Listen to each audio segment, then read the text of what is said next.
Sejam muito bem-vindos, cinéfilos de sofá! Peguem a sua pipoca de micro-ondas e vamos a mais uma sessão aleatória. Nesse podcast, a gente sorteia um filme, premia categorias improváveis do cinema e analisamos temas do qual não temos nenhuma qualificação para falar sobre, como garotinhas travadas, idosos e... Eita. Eu sou o Tonzeira e Andrezinho. Como identificar uma bruxa? Como é que é? Um pato? É isso. Joga ela no lago e o pato junto. Como é que era a história? Não, é na balança. Ah, é a balança, isso. Você bota ela assim, sentada na balança, bota um pato do outro lado. Porque é a história que o pato boia, né? Se a bruxa for feita de madeira, ela também boia, então ela é uma bruxa. Oxi, diga. Você já teve que atuar pra sair de alguma situação? Pô, direto. Olha, conta aí a história. Pô, fui professor, velho. Fui professor bancário e outras profissões que eu já comentei aqui. O tempo todo, cara. O tempo todo fazendo papéis aí pra me livrar das coisas. A atuação faz parte da vida. Faz parte. Ainda mais sendo professor. É verdade. E você sorri pro aluno quando você, na verdade, queria enfiar o giz pelo nariz dele. Deus. Marina. Eu. Alguém já se ferrou por conta de uma mentira sua? Por conta de uma mentira? Não, mas eu já ferrei os outros porque eu descobri a mentira e eu saio contando assim, ó, pra todo mundo. Eu sou dessas mesmo. É. Bom saber. Se for pra você mentir, me envolve desde o início. Se eu descobrir, eu conto pra todo mundo. Eu não gosto de saber a fofoca depois que a fofoca já tá acontecendo. Me inclui no início da fofoca. Mas envolvia você na história? Não me envolvia, mas envolvia pessoas que eu conheço e prejudicava pessoas que eu conheço. Eram todos conhecidos. Ah, entendi. Todas pessoas que eu gostava. Mas eu tinha uma prova que provava que era mentira. Eu não tinha nada a ver com a situação. Mas as pessoas que eu conhecia estavam brigando por uma coisa que eu tinha a prova de que aquela coisa não tinha acontecido, digamos assim. Sei. Nossa senhora. Aí eu peguei a prova, joguei no meio dos leões e saí andando. Belíssimo. Maravilha. Ele falou, resolvam-se. Tenho certeza que foi família. Ah, always. Tonzeira, conta pra mim. Aqui, ó, caiu uma moedinha aqui. Chega aqui pertinho, olha só. Vamos. O que você fez pra conquistar a Dona Zera? Que trabalho que você fez? Você dançou pelado na floresta? Não, fiz aquela amarração do amor suave de coar o café na cueca. Maravilha. Deus do céu. Não rolou o Santo Antônio na geladeira de ponta cabeça? De ponta cabeça, né?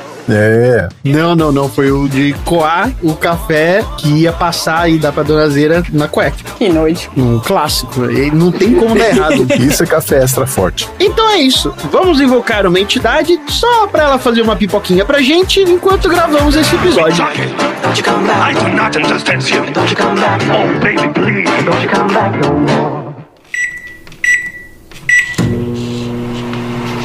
Eu não pratico bruxaria. Eu não sei o que uma bruxa é. Se tiver o mesmo peso de um pato... É uma bruxa! É uma bruxa! This is madness! This is... Sessão aleatória. What?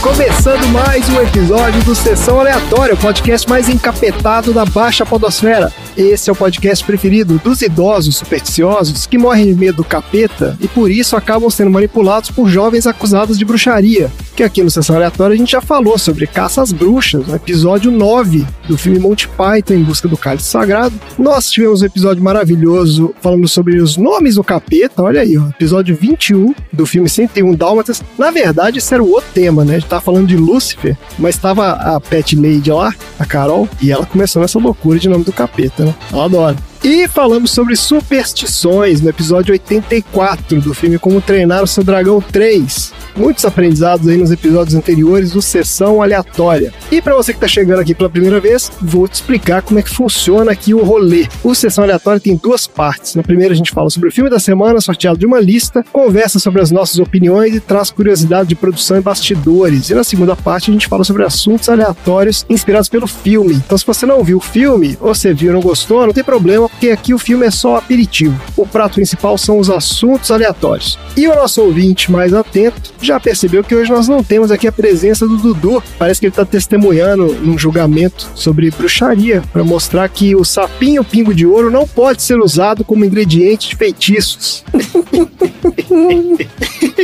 Tá fora do esquema aí, ó. E por isso nós trouxemos aqui hoje o nosso suplente permanente, a voz de veludo do Sessão Aleatória e o maior especialista em fake news dos anos 80, o Xi do 80 Watts. Seja bem-vindo, Xi. Aê, Xi! Olá! Estamos de volta aí. Chamou, o Xi aparece. Muito bom. É meio que um feitiço também, né? Você chama, o Xi aparece. É, também, né? Ô, Xi, os anos 80 tinha fake news a roda, né? Não que hoje não tenha também, né? Porque tem também. Mas qual que é uma fake news clássica aí dos anos 80 que você lembra aí? Circulava naquela época. Geralmente eram aquelas bem maldosas, né, que envolviam comentários sobre a sexualidade dos atores e coisa e tal. Ah, sempre tinha isso, né? Rolou uma famosa sobre um certo galã que teria sido flagrado com uma cenoura nas partes baixas. Que isso, gente? Teve essa história da cenoura. Teve, eu lembro disso. Evidentemente era uma mentira, então eu vou falar o nome. Escorregou e caiu na cenoura. Essa é a desculpa número 1 do ER, do emergência, né? Tô ouvindo aí o pessoal digitando aí, ator anos 80, cenoura.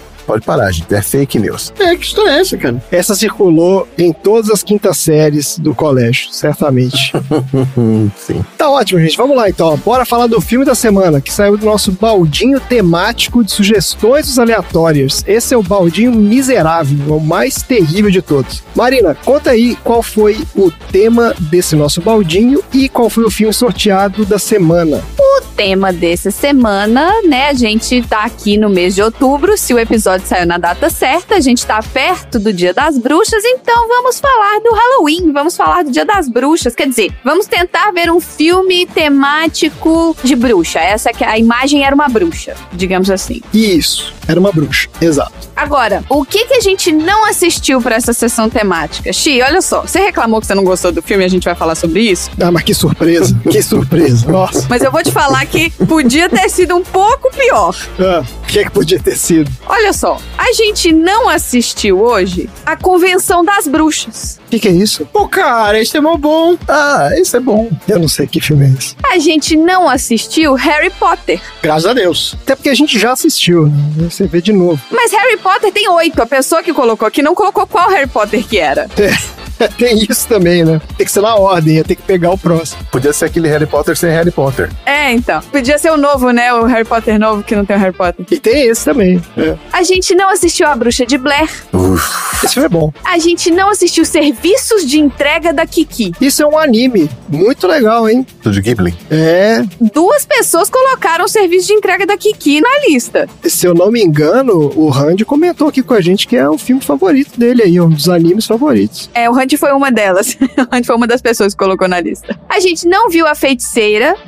E que tá escrito assim, A Feiticeira, entre parênteses, o filme mais recente, aquela que balança o nariz. Ah, é porque é com a Nicole Kidman, isso aí. Isso. Esse eu cheguei a gostar. Gosto da Nicole Kidman. Não, eu gosto da série. É, a gente não assistiu A Bruxa. Ah. Não sei que filme é esse. A gente não assistiu As Bruxas de Eastwick, que eu já falei, né? Não. E a gente não assistiu Halloween Town. Ah, não sei o que é isso. Também não sei. Pô, eu não lembro que filme eu coloquei nessa lista. Eu também não lembro o meu, não. Eu também não. Essa lista rolou há tanto tempo que ninguém nem lembra mais. O Xi colocou A Festa do Monstro Maluco. Ah, mas claro que o Chico colocou, né? Claro. Porra, demais esse filme. Tinha que ter saído, ó, tá vendo? Vocês perderam. A Festa do Monstro Maluco. É isso aí. Sim. Que é isso, cara? Procure, Tom. Você vai amar isso aí.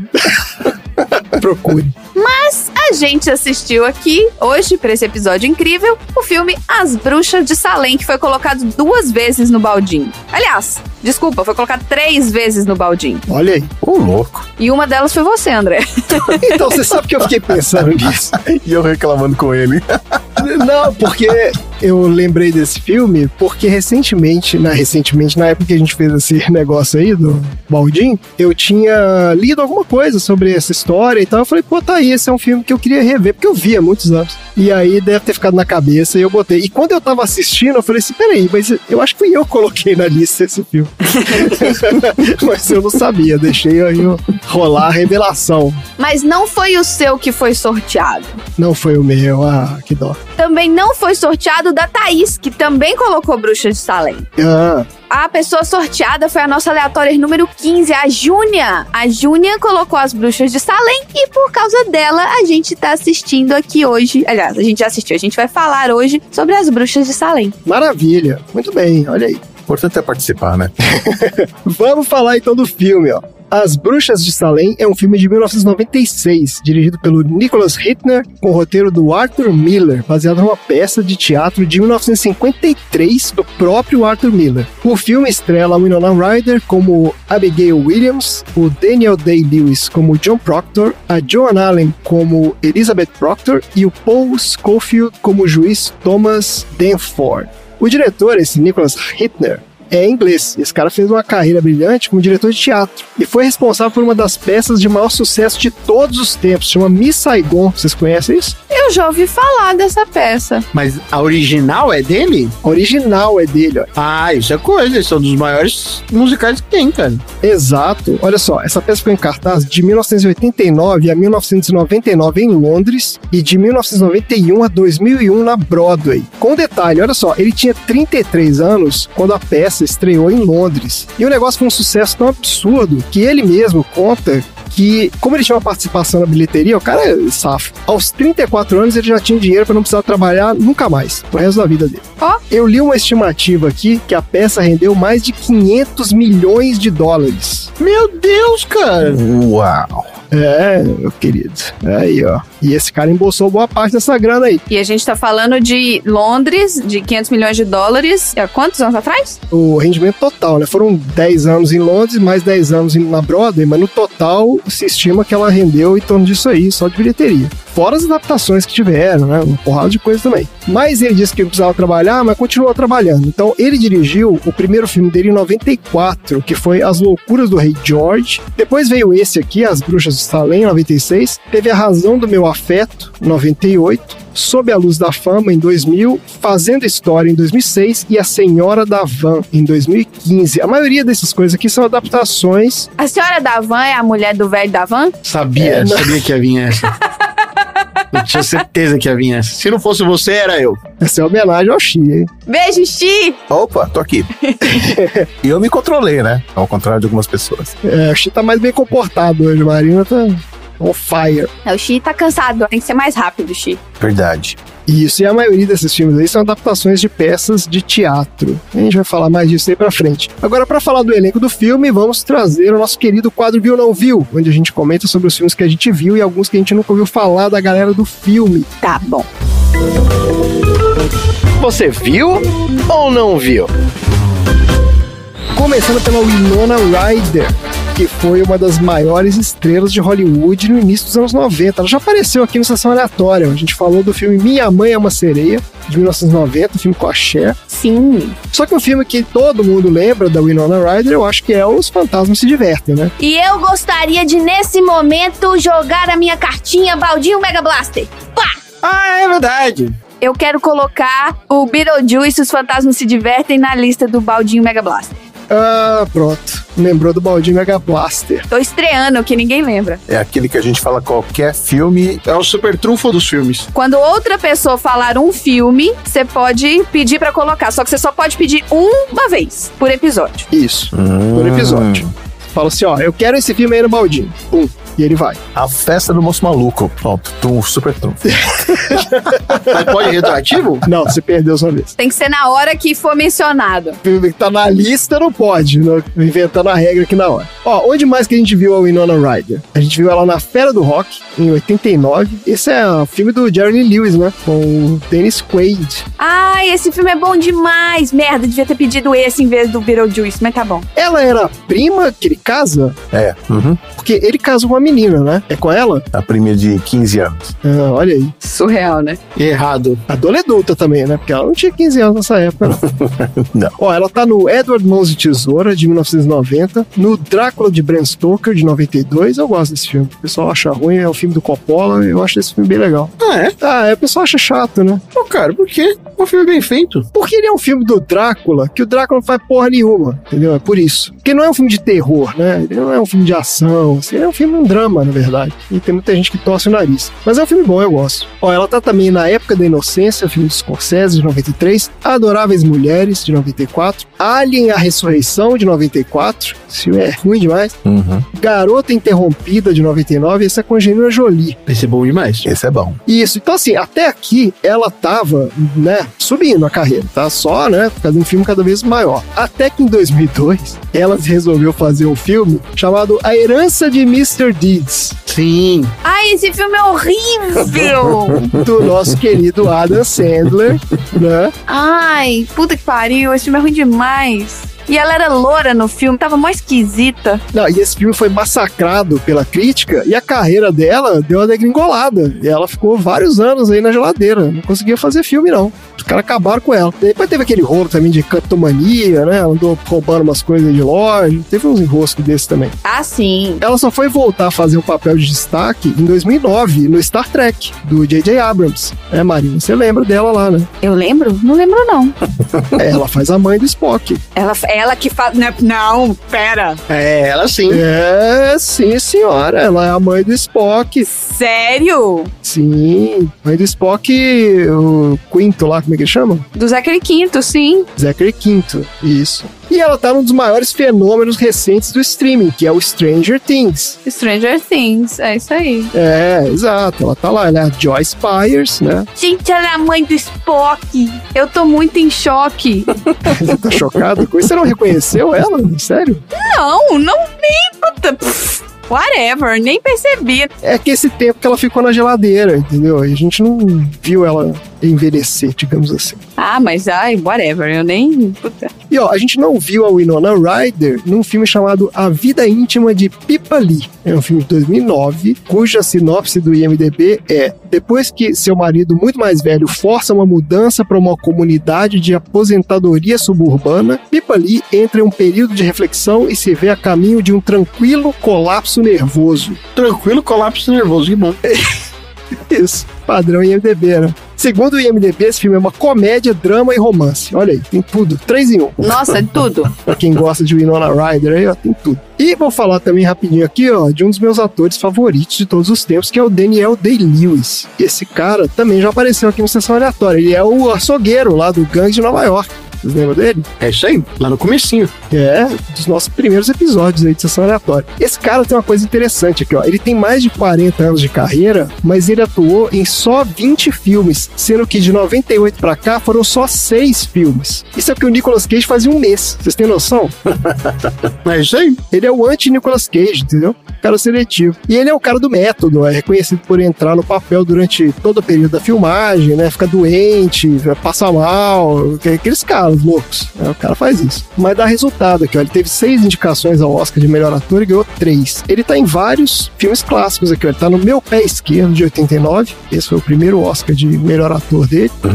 O Último dos Moicanos, de 92. Depois, A Época da Inocência, 93. Esse é com o Winona Ryder também. Também. Em Nome do Pai, 93, também teve indicação ao Oscar. Depois, O Sangue Negro, de 2007, esse é um filmaço. Eu revi recentemente, inclusive. É muito bom. E ele ganhou o segundo Oscar, né? Uma atuação incrível. Ele tá no Lincoln, de 2012, filme do Spielberg. Ele ganhou o terceiro Oscar nesse filme. Esse filme é bom, eu não lembro. Muito chato, nossa, muito chato. Eu achei chato também. Eu lembro que eu achei chato. Eu não lembro nada do filme. Eu achei chato demais. E o filme mais recente dele foi um chamado Trama Fantasma, que também é do Paul Thomas Anderson, né? O mesmo cara do Sangue Negro, de 2017, e foi indicado ao Oscar também. Muito legal. É legal? É legal. Tá na minha lista esse aqui, viu? Tá na minha lista aí pra ver. Só que a gente não viu o Daniel Day-Lewis aí já no início de carreira. Ele tá num filme chamado Artemis 81, que conta a história de um romancista que é inadvertidamente arrastado por uma batalha épica pelo futuro da humanidade entre o Anjo da Luz e o Anjo da Morte. Nossa, que dramático. Sempre chato quando isso acontece, né? É muita responsabilidade, né? É muita responsabilidade. responsabilidade. Eu acho que, como o Xi é dos anos 80, ele devia assistir e depois contar pra gente se é bom ou não. Esse é um filme com o Sting? Esse é um filme com Sting feito pra TV, em 1981. Que merda, hein? Você já viu então, né, Xi? Eu não assisti, mas eu lembro de ter visto alguma coisa, mas eu não assisti. Ou se assisti, esqueci. Então, assista. Eu quero pipoquinha Mega Blaster desse filme. Olha aí. Ah, não, do Artemis 81, Tom? É isso aí. Nem tem pra onde assistir, pô. Nem tem, esse filme nem deve existir mais, cara. Deve ter queimado o original dessa porra. Tá na lista já. Eu vou procurar já pra te desanimar já. Esse tem que ser pra fazer aquela sessão lá com a Andréia, que a gente falou no outro filme lá. O spin-off de filme merda que vocês querem fazer. Tem no YouTube. Olha aí. Aí, ó. Facilitei o acesso. Tá fácil, tranquilo. É democratizado. Ó, bora lá então. Sinopse do IMDb do As Bruxas de Salem. Uma residente de Salem tenta incriminar a esposa de seu ex-amante por ser uma bruxa no meio dos julgamentos de bruxas em 1692. É isso aí, né? Ou não? É isso mesmo. É isso mesmo. Ó, no final do século XVII, a vida na pequena e religiosa vila de Salem, no interior dos Estados Unidos, é abalada quando um grupo de jovens mulheres é flagrado aparentemente praticando rituais de bruxaria pelo reverendo Paris, que é o líder religioso local lá. Daí, ao serem forçadas pelas autoridades a confessar o crime de bruxaria para evitar a pena de morte, as meninas, lideradas pela Abigail Williams, começam a simular visões e acusar várias pessoas da cidade de bruxaria, causando um pânico generalizado. Ao perceber que as autoridades são facilmente enganadas e aceitam sem questionamento qualquer acusação, Abigail e suas amigas começam a manipular a situação em favor das suas famílias e de si mesmas, ao acusar de bruxaria vizinhos, antigos desafetos, ou, no caso da Abigail, a esposa do John Proctor, que é um fazendeiro local por quem ela está apaixonada. Sabendo dos verdadeiros motivos da Abigail, o John então fará de tudo para provar a sua inocência e da sua esposa e expor as mentiras propagadas pelas meninas, salvando a sua honra e dos demais acusados. E é isso o filme. Vamos lá, Xi, eu nem vou perguntar se você gostou, porque você já teve o cuidado de me mandar um WhatsApp falando que odiou o filme, né? Que também não é uma surpresa, que o Xi nunca gosta de filme nenhum. Xi, conta aí por que você não gostou, então, das Bruxas de Salem. Na verdade, sim, vamos falar a real, né? Eu fiquei incomodado com o filme, na verdade, fiquei revoltado. Porque ele é muito parecido com a nossa realidade de hoje em dia. Também, e também porque eu me lembrei do meu irmão, que usava a mesma estratégia que a minha mãe, e eu sempre apanhava e ele nunca apanhava, porque ele mentia. Olha aí, olha aí. E me jogava no fogo, ou seja, então tem um que, né, me ajudou a não gostar do filme. Deu um gatilho aí. Mas sim, a história é muito revoltante e tal, e não é um filme agradável de se ver, né? Não. Ainda mais com aquele final. Mas eu concordo que a Winona Ryder tá bem, o Day-Lewis tá bem, mas assim, pra mim a parte de Halloween desse filme, porque foi um terror ter que assistir. Nossa senhora. E você, Tom, você já tinha visto isso aí? Já, a gente tinha assistido esse filme, mas faz muito tempo que eu tinha assistido esse filme. Tanto é que eu, só depois da agora que eu fui assistir esse filme, que eu fui reconhecer que o Daniel Day-Lewis tá nesse filme. Eu falei, caraca, que diferença que ele tá, mas é porque ele tá muito novo. Eu também não lembrava, não. Tá bem diferente. Eu achei que o filme tem muito método, né? Eu acho que tá todo mundo muito exagerado nesse filme, na interpretação desse filme. Tá sim. Isso me incomodou um pouquinho. Isso, Mas você sabe por quê? A gente vai falar mais disso aí na hora que eu for falar da parte de bastidores, mas é porque o filme é baseado numa peça de teatro, então as atuações são muito teatrais. Muito, assim, os diálogos, é tudo muito teatral. É assim, eu concordo. Agora faz sentido. E isso é uma das coisas pelas quais ele conseguiu, inclusive, acontecer o filme, porque... Bom, eu vou falar disso mais na frente, não vou dar spoiler agora não, depois a gente fala mais. Marina, o que você achou do filme? Eu achei ok. Assim, eu acho que dá muita raiva mesmo. Dá raiva demais, É muito parecido com coisas que a gente vê. Tudo ecoa, sabe? A terra é plana, vacina não funciona, o governo tem uma rede de pedofilia no fundo da pizzaria que não tem nem fundo, entendeu? Que se você olha não tem porta dos fundos, digamos assim. E é tão perto da nossa realidade, dos absurdos que a gente tá vivendo hoje, pensar que isso é baseado numa história real. Então, assim, você sai aflito do filme, sabe? É um filme que você termina angustiado, porque é triste o final, né? Então, assim, mas é um bom filme. Eu achei a história muito boa, assim, o arco da história.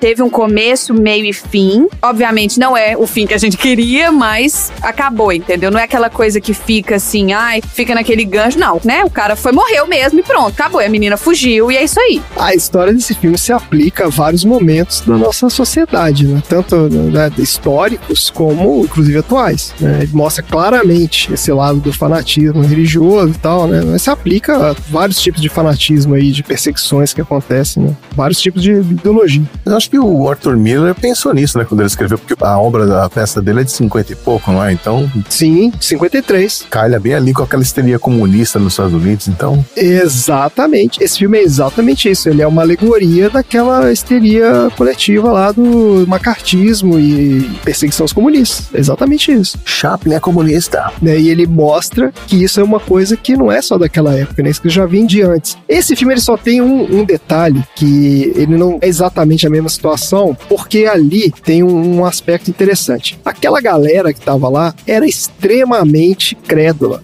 Então, assim, ali mostra um processo judicial numa época pré-científica. Não existia método científico nenhum. Os juízes ou advogados ali não tinham nenhuma forma de determinar se aquelas acusações eram verdadeiras ou não. Então, os julgamentos, eles eram baseados em depoimento. E a credibilidade das pessoas envolvidas é que era meio que o fator de decisão ali. A grande inovação, entre aspas, né, daquela situação toda de caça às bruxas, que ferrou tudo, foi que os caras entraram na loucura de que, assim, o seu depoimento pode estar sendo manipulado pelo diabo. E aí fudeu, porque aí qualquer coisa vale. Porque, assim, os acusados não têm direito de defesa. Que a própria tentativa de defesa é uma evidência de culpa. Então é diferente da situação atual, onde as pessoas têm informação e agem de má fé. Eu acho que ali tem um quesinho de que eles não estavam totalmente de má fé ali, eles eram realmente pessoas muito supersticiosas. Mas se você vira e fala pra mulher assim, você sabe como é uma bruxa? Não, então como você está falando que você não é uma? Essa é uma frase excelente desse filme, inclusive. Isso é má fé, cara. O cara não sabe o que é, a mulher não sabe o que é, mas ele tá acusando ela de ser e ela tá falando que não é, então pra ela provar que ela não é, ela tem que provar que ela não é uma coisa que nem ele nem ela sabem como é. É muito foda, é uma loucura isso aí. Não, isso é um argumento Monty Python, né? Ele dá até uma risadinha na hora que ele fala e se acha mega inteligente, né, quando ele fala isso. Nossa, nesse julgamento eu lembrei de uma cena que eu atirei o chinelo na televisão, que é quando aquele velhinho, tadinho do velhinho, cara, falou, mas você me conhece, eu sou seu vizinho e tal, e a menina lá, perna firme ali acusando, cara. Cara, me deu... Eu renovei meu amor por uma série de TV, o Cobra Kai. Uma série onde os adultos quebram a cara dos adolescentes chatos, né? Eu falei, cara, que vontade de dar uns sarrafos. Faltou um John Kreese ali pra dar uma surra. Faltou um Kreese pra dar uns cacete nesses adolescentes. Não, e isso também é ruim pra quando você fala, por exemplo, de casos reais de meninas e mulheres sendo abusadas. Ninguém nunca acredita na palavra da mulher. É sempre a palavra da mulher que é duvidada. E ali eles estão acreditando piamente que a alma do velho foi lá abusar da menina. Uhum. A gente sabe que a menina tá mentindo, porque é toda a encenação delas. Então, assim, isso faz com que desacredite ainda mais o depoimento da mulher, entendeu? Isso é foda, cara. Cacete nela. Ai, o problematizador! Mais algum comentário aí, gente? Não, acho que os meus comentários te desconcertaram. Só um. Diga, Chico. Troféu aleatório.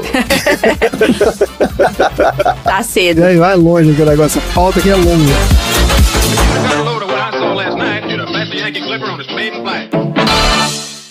Eu lhes garanto, cavalheiros, que o governo de Sua Majestade já decidiu que o demônio não vai dominar nem uma polegada de Massachusetts. E se, de fato, ele veio aqui a Salem, é aqui que vamos destruí-lo. Contanto que se tome todo o cuidado possível para evitar o testemunho de pessoas perturbadas. E, é claro, loucas. Deveras, juiz Sewall.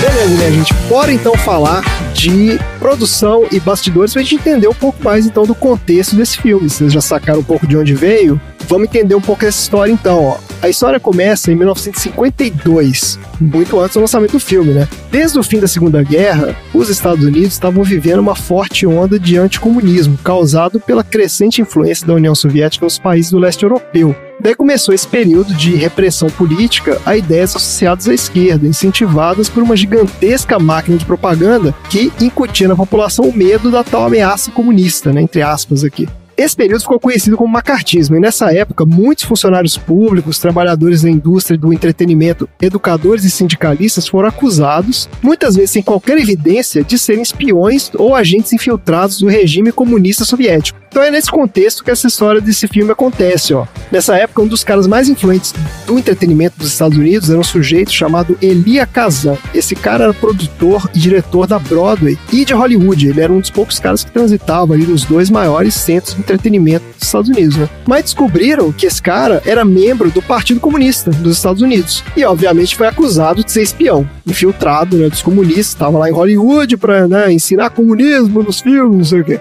Eles tinham uma lista negra de pessoas que estavam associadas ao comunismo, entre aspas, e essa lista negra era, tipo assim, o fim da carreira de todo mundo. Se você entrasse nessa porra, essa lista negra, você não fazia mais nada. E o pessoal ameaçou ele de entrar nessa lista negra, a não ser que ele colaborasse com a investigação dos caras, delatando outros supostos comunistas. E ele fez isso. Ele deu um depoimento acusando 8 pessoas no mundo do teatro de serem ameaças comunistas lá. E isso foi visto como uma traição pelos amigos dele. Esse depoimento foi público e tal, então gerou muita controvérsia na época. E uma das pessoas que ficaram muito abaladas pelo depoimento foi o Arthur Miller, o roteirista desse filme aqui. Esse cara era o dramaturgo e era amigo de longa data desse Elia Kazan. Depois de conversarem lá sobre o assunto, né, conversaram um pouco sobre o depoimento, a história e tal, os dois acabaram se afastando, mas o Arthur Miller associou aquela situação toda a um episódio obscuro da história dos Estados Unidos, que foram esses julgamentos de Salem, em que o depoimento de algumas crianças acabou condenando 19 pessoas à morte no século XVII. E aí ele foi para essa cidade de Salem para pesquisar sobre aquilo e tal, e escreveu uma peça. Então essa peça é semi-ficcional, né, baseada nos registros da época. A peça estreou em 1953, só que não fez muito sucesso, não. Coincidência ou não, pouco depois da estreia da peça, o Arthur Miller foi convocado lá para depor no mesmo comitê lá que o tal do Kazan tinha testemunhado. Só que teve uma diferença. Ele, diferente do amigo, ele se recusou a acusar outras pessoas e puxou uma cana, foi pra cadeia, prenderam o cara. Ele ficou, mas ficou preso 30 dias, também não foi tão. Eu achei que ia falar que ele ficou preso por meses, uma coisa assim. Depois que acabou essa loucura do macartismo no final dos anos 50, e curiosamente, né, acabou do mesmo jeito que acabou essa das caças bruxas, porque assim, eles começam a acusar tanta gente que no final perde credibilidade completamente, né, porque assim, já tá acusando a tiazinha da esquina ali de ser bruxa, aí todo mundo é bruxa, aí todo mundo não sei o que, todo mundo é comunista. Pô, não é possível, né, todo mundo é comunista, não pode ser. E aí essa peça acabou se tornando clássica, e até hoje é considerada como uma das grandes obras da dramaturgia produzidas nos Estados Unidos. Ao longo dos anos, vários diretores e estúdios procuraram esse Arthur Miller para adaptar a peça para o cinema, mas a coisa nunca saiu do papel. Daí tem uma entrevista do Nicholas Hitner, né, que é o diretor desse filme agora, onde ele fala sobre isso. O pessoal pergunta, por que você acha que nunca foi adaptado, né? E ele fala assim, o grande problema do pessoal de Hollywood para adaptar esse filme era a linguagem, a forma de falar dos personagens, porque a peça é escrita de uma linguagem muito teatral e muito rebuscada, e o pessoal de Hollywood achava que as pessoas não iam conseguir entender, não iam se identificar, eles achavam que todo mundo era o Xi, entendeu? Que ia achar um negócio chato, caramba. E o Arthur Miller não tava afim de mudar, ele falava, não quero mexer aqui no que eu fiz e tal, se for pra adaptar tem que ser como foi feito. E esse Hitler, que era um cara que vinha do teatro, né, lembra que eu comentei, ele era um cara que veio lá, fez o Miss Saigon, não sei o que, foi diretor do teatro, não sei o que, em Londres, ele era um cara de teatro, e ele era também um grande admirador do Miller, então ele comprou a ideia, falou, tudo bem, vamos fazer o filme e a gente mantém o tom teatral e tal, vamos trazer mais realismo no desenho de produção, trabalho de câmera, né? Vamos fazer uma coisa mais moderna, mas mantendo ali, né, os diálogos naquele padrão lá. Eu acho que no fim das contas, assim, funciona, mas não é também, eu concordo que assim, fica meio arrastado também, não é uma coisa assim muito, né? Ele tem essa pegada meio de teatro mesmo. De teatro no sentido de uma coisa mais declamada, né? Os diálogos são menos naturalistas, eu acho assim. Bom, e qual foi o resultado da história? No lançamento, o filme foi um fracasso comercial, um fracasso completo. Um orçamento de 25 milhões, ele rendeu só 7 milhões de bilheteria.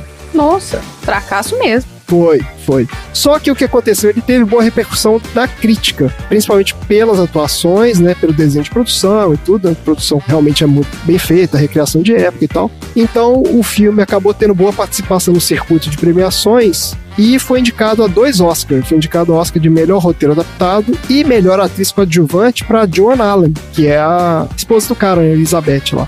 Ele não ganhou nenhum prêmio, mas isso acabou deixando o filme mais em evidência. Então ele ganhou mais repercussão depois, né, no home video e tudo mais, e acabou se tornando, assim como a peça, né, um filme meio cult também. Como a peça também tem uma importância grande, né, ela é ensinada em escola nos Estados Unidos, que as crianças, elas encenam essa peça e tudo mais, acabou que o filme, né, na esteira, e acabou ganhando relevância também. E é isso, minha gente. Bora então pro troféu? Bora pro troféu. Bora lá.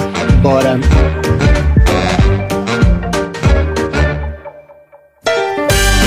Troféu aleatório.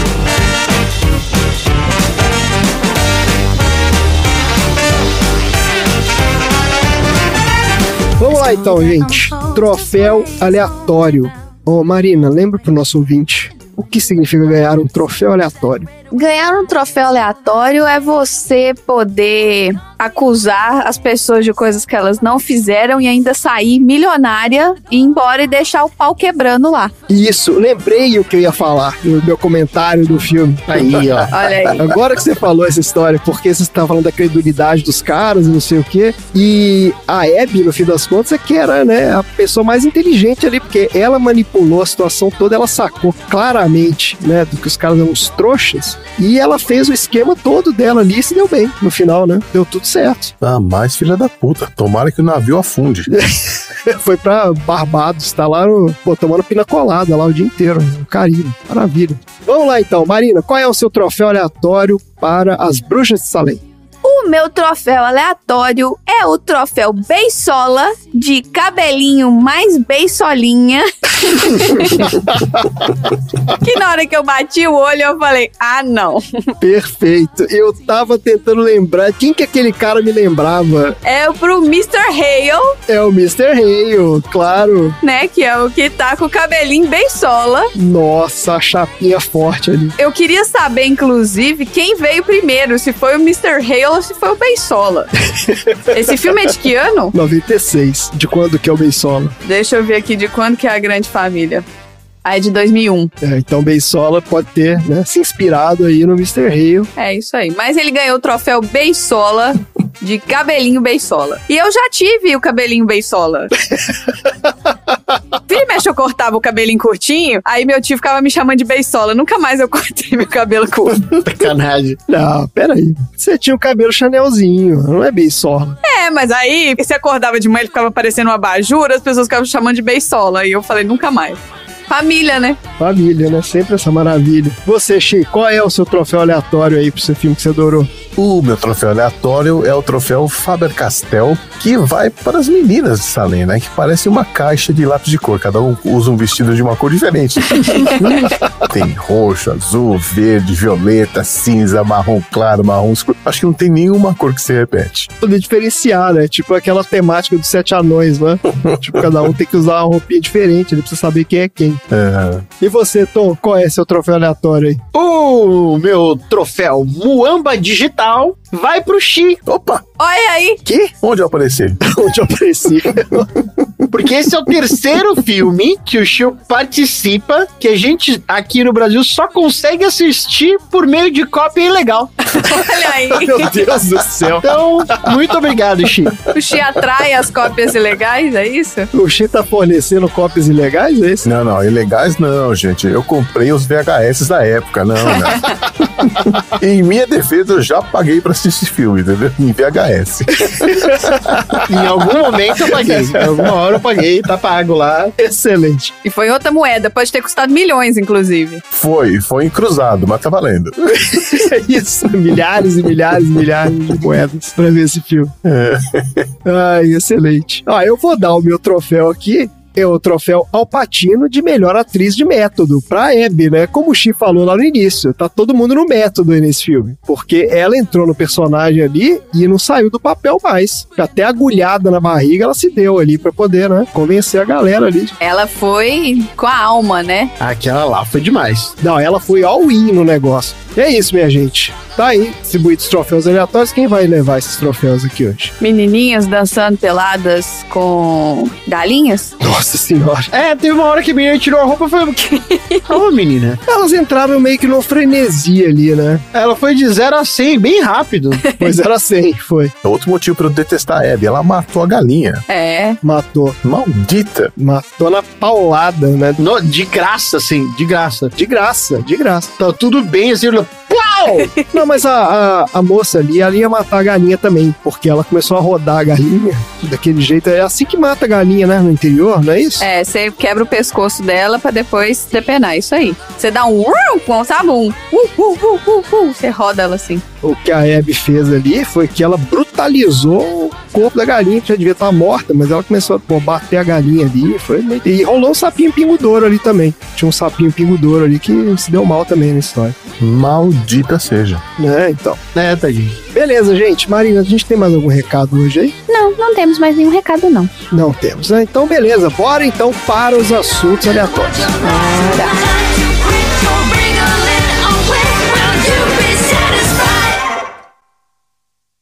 Diga, Martha Corey, como você soube com antecedência que os porcos da senhora Woolford iriam morrer na noite em que foi visitá-la? Como o senhor bem sabe, Sr. Hathorne, criei porcos minha vida inteira e porcos que não são bem alimentados provavelmente morrerão. Eu suspeitava... Suspeitava? Você previu que os porcos morreriam, Martha Corey. Como podia saber disso? Sr. Hathorne, eu não pratico bruxaria. Eu não sei o que uma bruxa é. Se você não sabe o que uma bruxa é, como é que sabe que você não é uma bruxa?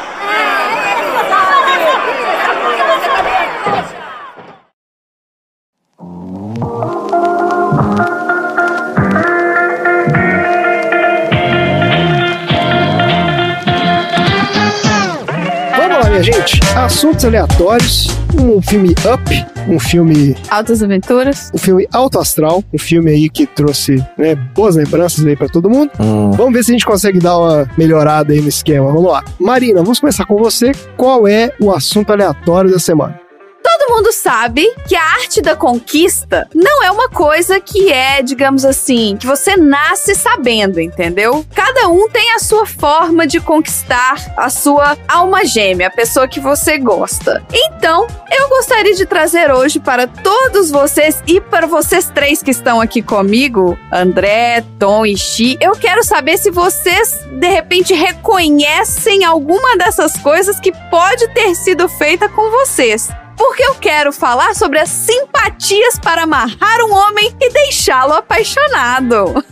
E agora eu vou fazer o checklist, hein? Ai. Qual é a conexão disso com o filme, Marina? Como qual que é a conexão? A macumba que elas estavam fazendo nos primeiros 2 minutos de filme era pra atrair homem. Eu sei, que você não falou, só tô puxando aqui o assunto. Achei que você não tinha entendido, nossa senhora. E ó, eu queria só deixar bem claro que o meu tema ele é referente aos 30 primeiros segundos do filme, mas eu assisti o filme inteiro e o André tá de prova. Assistiu e teve até uma taxa baixa de utilização de celular nesse filme, viu? Foi bem abaixo da média. Não viu o dorama do meio do filme, foi ótimo. Prestou atenção mesmo. Olha só, nem sempre lidar com o amor é uma coisa fácil. Principalmente quando o sentimento não é correspondido. Tem esse problema aí. Ou não é retribuído na mesma intensidade. A sofrência é certa e o coração partido é uma consequência esperada. A menos que você conte com uma ajuda mística, como as poderosas simpatias para amarrar um homem. Vamos lá. De acordo com esse portal aqui, elas são fáceis, infalíveis e colocarão o destino da paixão nas suas mãos. Infalíveis. Não demorará para atrair os olhares de quem deseja e deixá-lo aos seus pés. A felicidade está próxima e pode ser sua ainda este mês. Nossa, a gente tá fazendo um compêndio de simpatia, né? Porque já teve, a gente já falou de simpatia simpatias de fim de ano, De ano novo, sim. né? Teve algum outro de simpatia? E já falamos de superstição. Superstições, Só que não é simpatia. Superstição é simpatia. Só que essa é específica. A de ano novo é para o ano novo e só pode ser feita no ano novo. Isso. Essa aqui pode ser feita em qualquer momento do ano Qualquer momento. que você queira conquistar o seu homem. Mas se o seu homem estiver com você durante o ano novo, aí você tem que fazer um combo. Você tem que fazer uma simpatia dessa aí junto com o do ano novo. Vai ver que funciona melhor, né? Se você fizer no ano novo, não sei. Só serve se for pra homem, não, né? O gênero aí não é relevante. Bom, essa aqui tá específica, escrito pra homem. Se alguém quiser tentar com mulher e ver se funciona e depois contar pra gente, Tá eu bom, queria só vamos falar lá, que a gente então. não se responsabiliza pelos possíveis tocos Não. que você vai tomar, tá? Não, jamais. Olha só. Se essa pessoa... Aqui agora já mudou pra pessoa, então pode ser que funcione com homem ou com mulher. Ah, já tá mais genérico. Se essa pessoa for uma pessoa difícil de conquistar, você tem que conseguir uma foto dela, mesmo que pareça muito difícil conseguir essa foto. Gente, hoje é muito fácil você conseguir uma foto. É só você entra entrar no Instagram da pessoa e imprime. Pega a foto. Eu não sei se isso aqui era uma foto impressa, eu não sei se isso aqui é da década de 80, Xi, aí que você tinha que... Será que o poder tá na emulsão do filme lá? Na hora que... Olha só, numa sexta-feira, embrulha... Então hoje é quinta, lançamento desse episódio. Amanhã que você pode fazer isso. Você pega essa foto, aí você vai embrulhar essa foto com uma folha de papel sulfite como se fosse um presente. De um lado do sulfite, você vai desenhar um coração com uma caneta vermelha. Do outro lado, você vai desenhar uma chave com uma caneta azul. Aí você vai amarrar esse embrulho com uma fita rosa. Aí você vai rezar a oração da sua preferência. E colocar essa foto embrulhada dentro de uma bíblia na página do Salmo 111.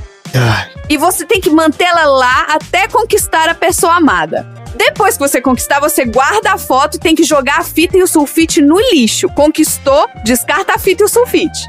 Não sei por quê. Eu não achei fácil, não. Já vou fazer uma reclamação aqui. Acho que tem muita coisa que tem que acontecer nessa. Eu não falei que era fácil, eu falei que era pra conquistar uma pessoa difícil. Não, você falou que essas ideias eram simples. Eu falei que ela funciona. E funcionavam. Simples eu já não achei. Porque tem que embrulhar uma foto com um presente. Eu não sei embrulhar com um presente.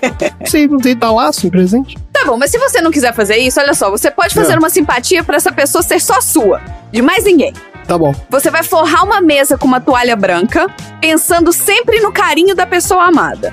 Aí depois você coloca sobre ela o retrato dessa pessoa e acende uma vela vermelha em um pires. Mas tem que estar do lado e com cuidado. Eu não entendi essa parte do lado e com cuidado, mas tem que, de acordo com as instruções, tem que estar do lado e com cuidado. Aí você vai cobrir a fotografia com um papel e vai marcar o local onde ficam os olhos dessa pessoa na foto. Então você fez um pup, marcou onde estão os olhos. Tragou a foto. Cuidado pra você não se queimar. Você vai pegar a vela e você vai pingar uma gota da vela em cada ponto que você marcou o olho da pessoa, dizendo a seguinte frase: só terá olhos para mim. Isso é bruxarice, né? Mas, né? Ok. Depois você vai pôr de volta a vela no pires e deixar a vela queimar até o final. Aí você vai jogar o resto da vela no lixo junto com papel, mas você tem que guardar a foto com muito carinho. E aqui fala que o pires você pode voltar a usar normalmente. Que bom, não precisa jogar fora o pires. Agora, olha só, se você quiser atrair e conquistar um homem rico, pode ser que valha pra mulher rica também, mas vamos lá, homem rico. Essa aqui, André, já tá começando a ficar complicado. Olha só, você precisa de uma xícara média, um pedaço de papel, uma caneta azul, açúcar, uma foto sua, que seja pequena, 2 moedas de R$1. Como é que você vai conquistar alguém rico com R$2? Ah, já ferrou, porque moeda de R$1 já não tem mais. Ninguém tem tutorial de YouTube isso aí, pô. E essa simpatia é o ideal que seja feito no domingo à noite ou na segunda de manhã. Você vai escrever no pedaço de papel como que você deseja que essa pessoa seja. Ou seja, você não sabe nem quem que você tá conquistando. Você sabe, é uma é pessoa rica e hipotética. É. Aí você escreve nesse pedaço de papel como que você quer que essa pessoa seja. Mas como assim? Fisicamente? Eu quero que seja 1,80 m. Não sei, pode ser físico, pode ser com... eu quero que ele seja moreno, romântico, eu quero que ele seja... tá, pode ser características Pode. Também. Aqui não tá falando que não pode, então pode. Tá. Essa fonte aqui é muito confiável. Aí você vai pegar essa xícara e você vai colocar a sua foto e o papel dentro. E jogando o açúcar por cima até cobrir a sua foto e o papel. E por último, por cima de tudo, você coloca as 2 moedas. Aí você vai acender a vela e vai repetir 2 vezes as seguintes frases. Terei ao meu lado um homem que seja rico e me ame. O amor dele crescerá da mesma maneira como o dinheiro, que nos fará ter uma vida tranquila e feliz. Deus. 2 vezes tem que Pode repetir isso. gritar Beetlejuice, Beetlejuice, Beetlejuice. Parece ser relativamente fácil. Aí, calma que não acabou, olha só. Você tem que deixar a xícara por 2 dias no local perto de flores, mas que fique protegida dos olhares. Aí, a complicação. É uma montanha de açúcar com a moeda em cima. Como é que você vai fazer isso? No 3º dia, você vai retirar a foto e as 2 moedas, vai guardar as 3 coisas juntos numa caixinha ou algo parecido. Já o açúcar e o papel você joga no lixo. A xícara, depois de lavar, você pode usar normalmente. Tá bom. Essa é a simpatia pra você conquistar um homem rico. Um cara rico. A primeira era pra quê? Pra uma pessoa difícil. A segunda é pra ele ser só seu. É porque você pode ir fazendo os combos, né? Porque você quiser um cara rico, difícil e só seu, aí você tem que fazer tudo. Isso, aí você faz todas. Faz todas. Mas olha só, e se você quiser que essa pessoa fique perdidamente apaixonada por você? Olha só, você pega uma foto sua de corpo inteiro e coloca no meio de um copo de água com 2 colheres de sopa de açúcar. Aí você vai deixar o copo em algum lugar onde ninguém veja. A sua foto deve permanecer na água por 24 horas. Depois disso, você tem que acender uma vela vermelha sobre um pires e vai rezar um Pai Nosso mentalizando a pessoa amada. Aí você vai tirar a fotografia do copo, dobrar ela várias vezes e enterrar com as sobras da vela em um jardim. Nossa Senhora. E o último comentário é: lava o pires e use-o normalmente. É bom? Tem sempre a preocupação do que fazer com a louça do negócio. Agora, e pra amarrar um coração? Pra amarrar o coração, vamos lá, mais específico ainda. Tem que ser feito em uma noite de lua cheia.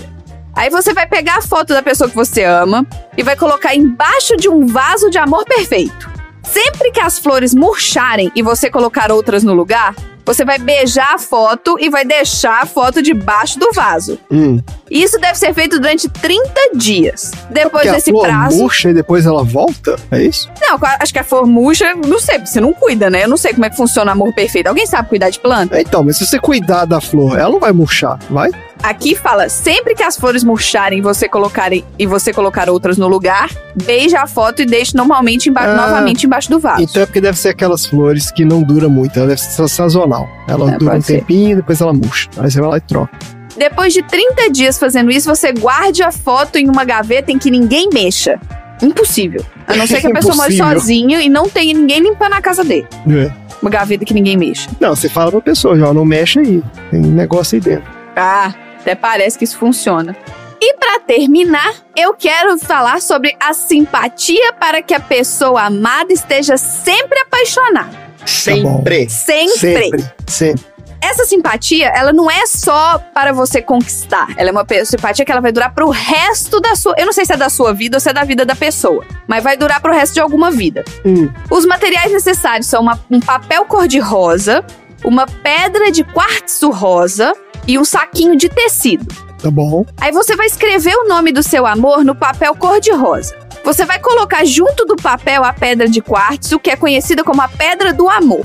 Aí você coloca o papel e a pedra dentro do saquinho com uma pitada de açúcar e 7 gotas do seu perfume favorito. Eita. Agora, como que a gente mede gota de perfume? Porque o meu perfume só tem borrifo. 7 gotas são 7 borrifos? Não, você tem que pegar um conta-gotas, você tem que abrir o perfume. Como que abre um perfume? Não sei como é que abre. Não sei também, mas deve ter um jeito de você abrir. E você vai ter que botar o conta-gota lá e pingar 7 gotas. Bom, depois você pingar essas 7 gotas do seu perfume favorito, o negócio já vai estar fedido e cheio de açúcar, ou seja, vai dar bicho em 2 minutos.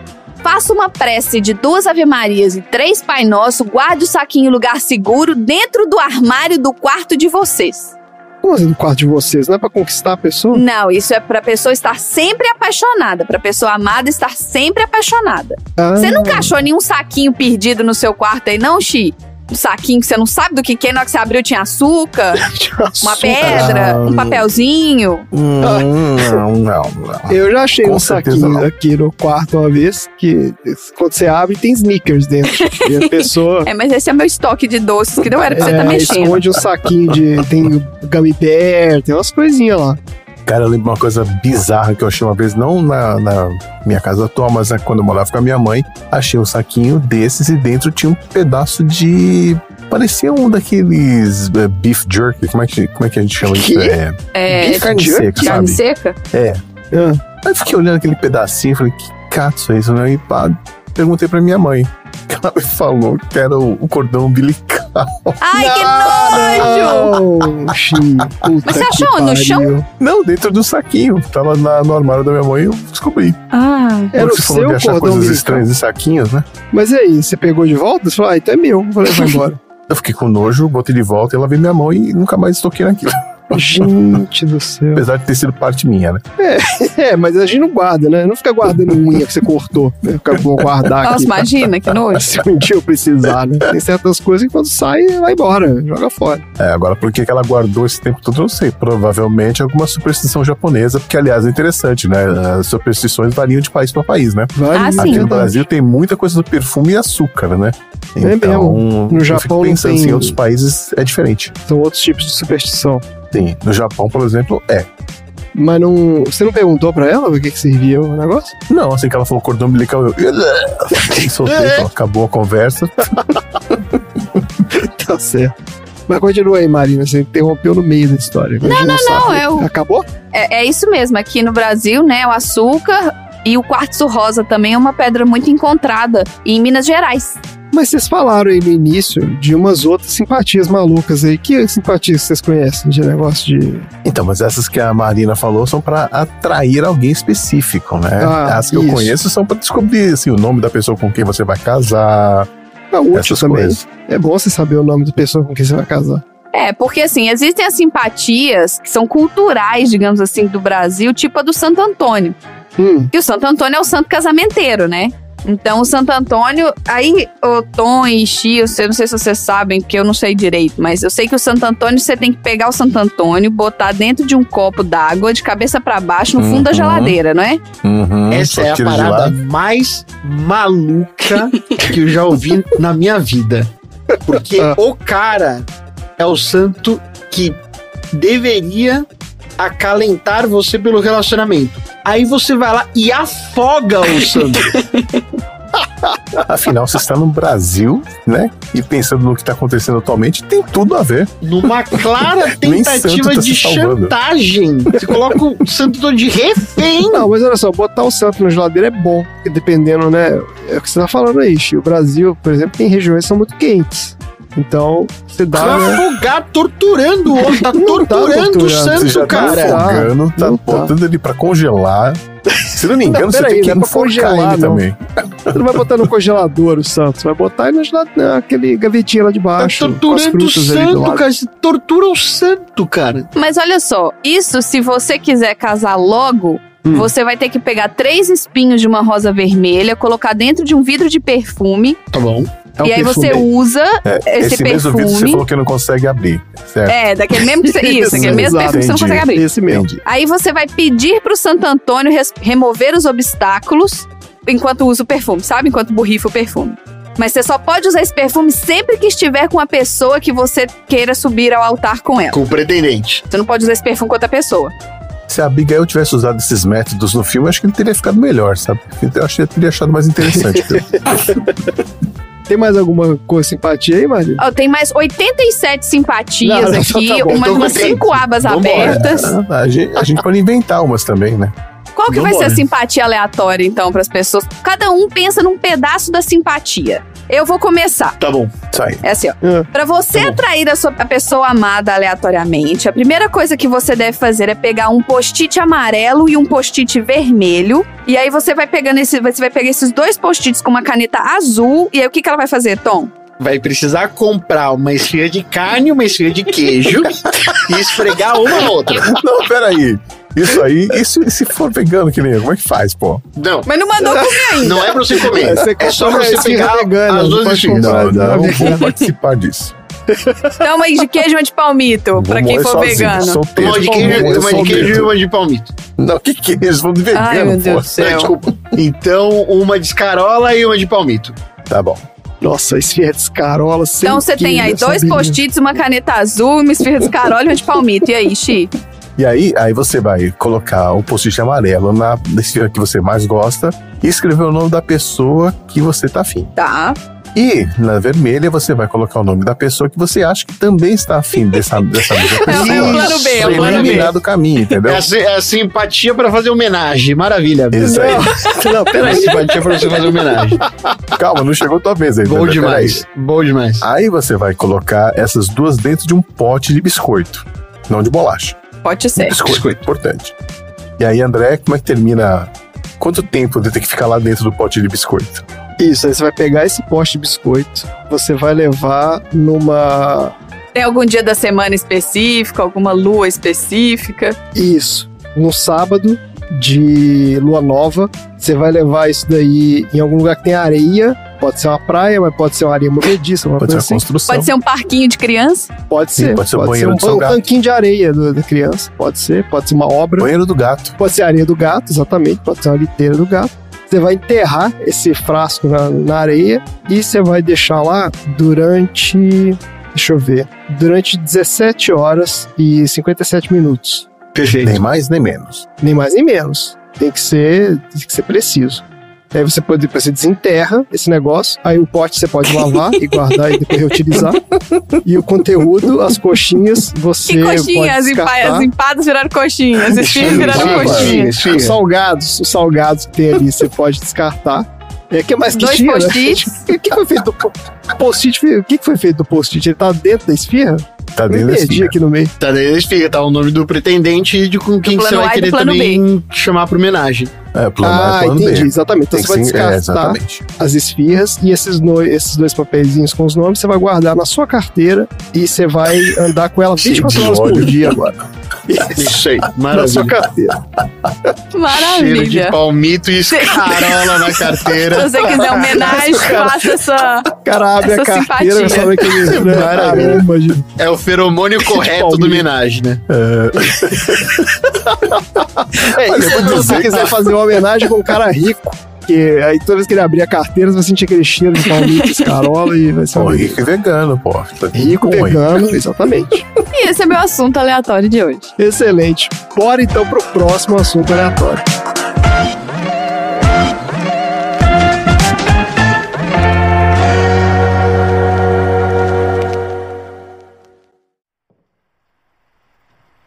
Mary, no tribunal você desmaiava quando as pessoas acusadas de bruxaria mandavam seus espíritos para sufocarem você.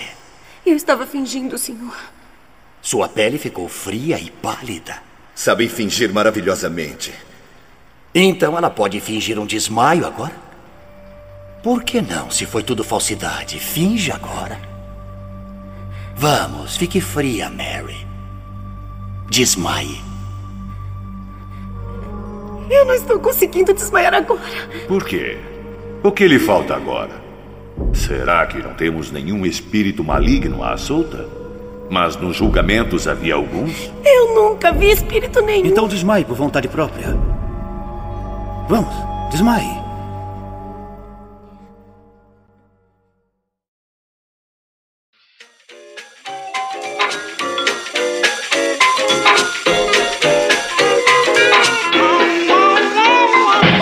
Vamos lá, Tom, vamos ver o que você trouxe. Qual é o assunto aleatório da semana? Como vocês sabem, a sessão dessa semana é temática sobre o Halloween. Não a banda. Sobre feriado. o feriado do Halloween. Isso, não a banda de metal farofa. Jamais faria isso. Que eu já tô olhando aqui na nossa agenda que vai ser um pouco depois do Halloween, mas, gente, é Halloween, vocês entenderam, tá? Acabou de passar o Halloween. E direto ao ponto é sobre esse feriado e a sua relação com o cinema que falaremos hoje no meu novo bloco chamado Datas Comemorativas. Olha aí. Mas qual é a data? Feriadozeira que tem que chamar o bloco. Do Halloween. Feriadozeira. Dia de Halloween. Mas não tem Halloween no Brasil. No Brasil é o dia do Saci. Não, mas em algum lugar tem. Claro que tem. Em algum lugar tem. A gente vai falar sobre isso. Saci Day. Solta a vinheta, Randy. Páscoa. Dia do Trabalhador. Natal. Ano Novo. Tudo isso e muito mais aqui no Feriadozeiro.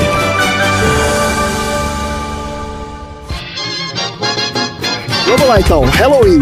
A banda. Não, o feriado. O Halloween o feriado, tem as suas raízes não na cultura americana como as pessoas imaginam, mas no território da Commonwealth, da Grã-Bretanha. Olha aí, território da Betinha. E o seu nome, na verdade, é uma derivação de All Hallows Eve. All Hallows Eve? Eu achava que era Halloween, alguma coisa assim. Tipo. Não. All Hallows Eve. Hallow significa santo, Eve é o mesmo que véspera, então é a véspera de todos os santos. O termo designava até o século XVI que o feriado era na noite anterior ao dia de todos os santos, que era celebrado no terreno da Commonwealth no 1º de novembro. Tudo explicado. Até aquela data. A gente vai falar mais sobre isso. A origem da festa de Halloween tem uma vasta história. E ela é praticada há mais de 3.000 anos. Ela surgiu com os celtas, que era um povo que acreditava em diversos deuses relacionados aos animais e às forças da natureza. Não deu tempo de fazer a piada. Eu ia falar os carros. Os celtas, os Case, os Ford Case, os Corsas. E os Gol Mills. Isso. Eu tô botando uma foto de celtas no grupo dos aleatórios só pra deixar eles bem confusos. Tanto pagãos quanto os cristãos acreditavam que na noite do dia 31 de outubro rolava uma conexão entre o mundo espiritual e o mundo material. E a maioria das pessoas acreditavam que esses espíritos fariam algo ruim a elas e a colheita daquilo que eles plantavam durante aquele período.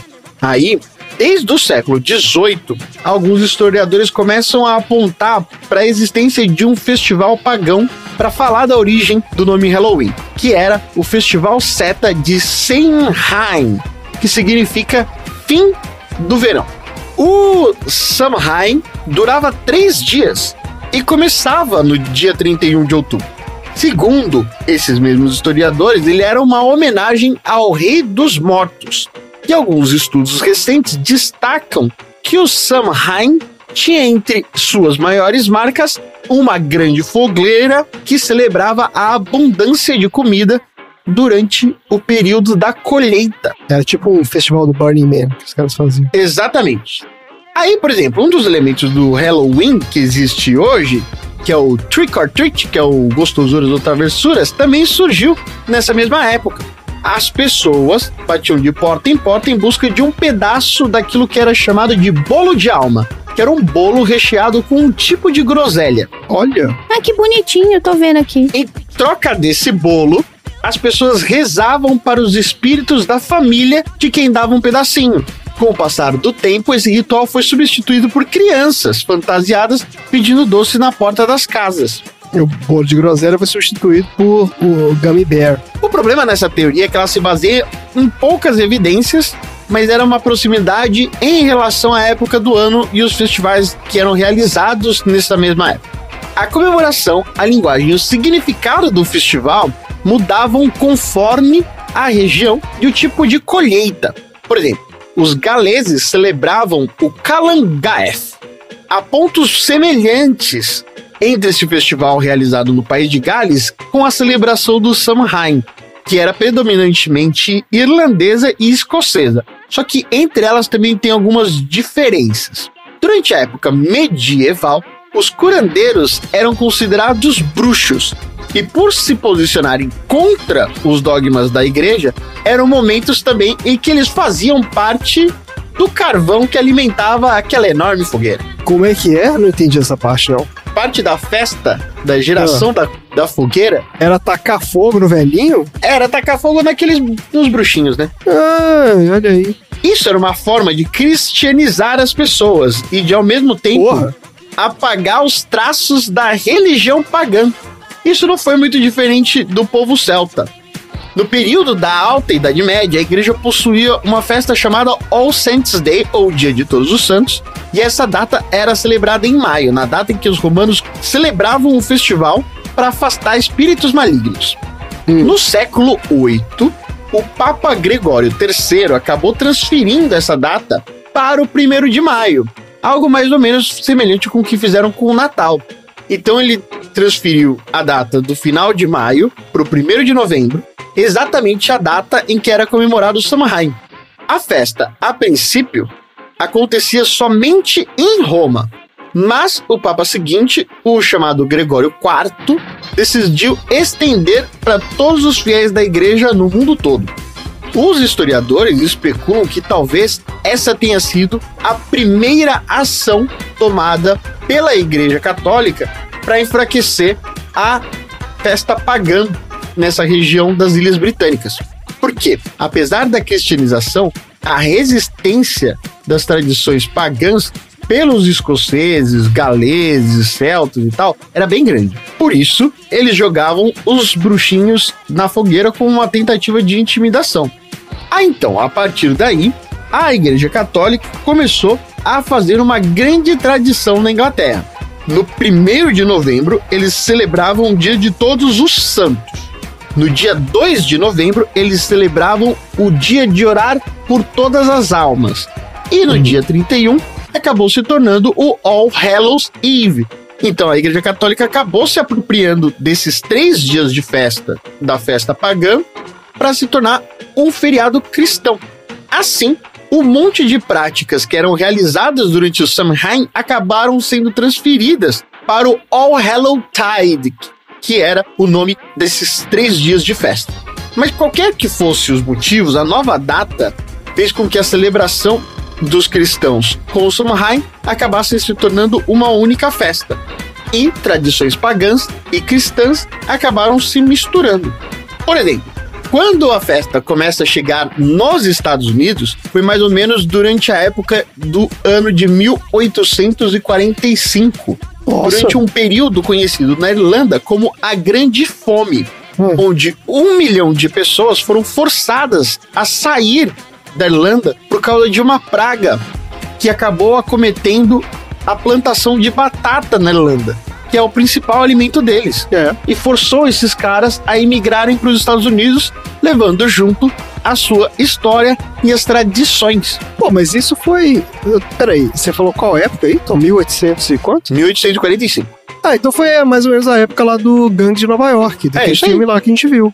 Que era a época da migração irlandesa, né? Chegava a galera lá todo dia. Quando eles estavam tretando com os italianos, com os ingleses. Entre eles, né? Que eles quebravam o pau entre eles lá também. Em 1870, por exemplo, uma revista feminina americana publicou uma reportagem que descrevia o Halloween como um feriado inglês. A princípio, as tradições do Dia das Bruxas nos Estados Unidos uniam brincadeiras comuns do Reino Unido rural com rituais da colheita dos americanos. O milho, por exemplo, era uma cultura importante na agricultura americana e acabou entrando na simbologia característica do Halloween americano. Tanto que no início do século XX, os espantalhos, que eram parte integrante das colheitas de milho, eram muito utilizados como parte da decoração do Dia das Bruxas, sem ter nada a ver com a tradição original. Certo, adaptado, né? Além disso, existia uma prática de colocar uma lanterna dentro de um nabo. O quê? Calma. E essa prática era oriunda de uma lenda irlandesa chamada Sting Jack, ou Jack Malandrinho. Jack Malandrinho. Essa lenda fala de um irlandês beberrão chamado Jack, que convidou, num certo dia, o diabo para tomar uma bebida com ele.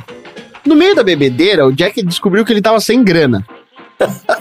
E acabou convencendo o inchada cega a se transformar em uma moeda para que assim ele pudesse pagar a conta do bar. Que?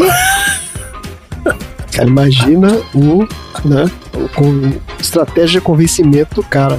Vira a moedinha aí pra eu pagar aqui o negócio. Só que aí o Jack pegou o celular com antena e ao invés de pagar o dono do bar, ele colocou perto de uma cruz de prata, o que fez com que uma escada de degrau curto ficasse impedido de voltar para sua forma normal.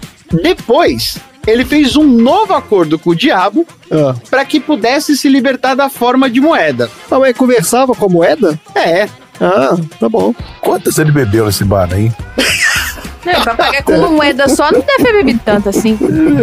Mas não pagou, ele guardou a moeda. Mas, tempos depois, o Jack enganou novamente o Flecha de Borracha. Depois de ter morrido, o Jack não foi aceito no céu por já ter feito no passado um trato com o capeta. Mas também não foi aceito no inferno por ter enganado antenas de 5G por 2 vezes. Assim, o Jack foi condenado a vagar pela terra em meio à escuridão e recebeu um nabo com um carvão em chamas que serviria para que ele pudesse iluminar o seu caminho. Lá na Irlanda ficou conhecido a lenda do Jack of the Lantern, ou o Jack da Lanterna, ou o Jack que engana capeta, palavra que acabou se contraindo nos Estados Unidos para Jack O'Lantern. Certo. Só que, nos Estados Unidos, como não tem tanto nabo assim, aquilo que eles acharam mais parecido eram as abóboras. E até hoje... O que eles acharam mais parecido com o nabo, com a abóbora. Pra conseguir fazer um buraco e colocar uma luzinha dentro, é a abóbora. E acabou se tornando uma febre, que até hoje é utilizada na decoração da festa. Só que a mais popular tradição do Halloween, que é o de usar fantasia e pregar susto nos Estados Unidos, não tem nenhuma relação com nada disso. Ele veio depois da transmissão pelo rádio do livro Guerra dos Mundos, do H.G. Wells. Sim, famosa transmissão. Que acabou gerando uma grande confusão quando foi ao ar, em 30 de outubro de 1938. Quando acabou a transmissão, o ator e diretor americano Orson Welles deixou de lado o seu personagem para dizer ao ouvinte que tudo não se passava de uma pegadinha de Halloween, porque a galera acreditou que tava rolando uma invasão. Igual no Guerra dos Mundos, sabe? Aquele filme do Tom Cruise. Sim, essa história ficou famosa. Todo mundo entrou em pânico, teve gente... O cara teve ataque cardíaco, achando que tinha invasão mesmo. E ele falou que, na verdade, como a peça foi exatamente... Não exatamente, né? Mas foi uma data próxima do Halloween, que tudo aquilo não se passava de uma pegadinha para assustar as pessoas, e comparou seu papel com o ato de se vestir com um lençol na cabeça para imitar um fantasma e dar susto nas pessoas. No ano seguinte, um monte de gente saiu por aí com um lençol na cabeça. Não é possível, gente. Eu já fiz isso. Eu já pus um lençol na cabeça.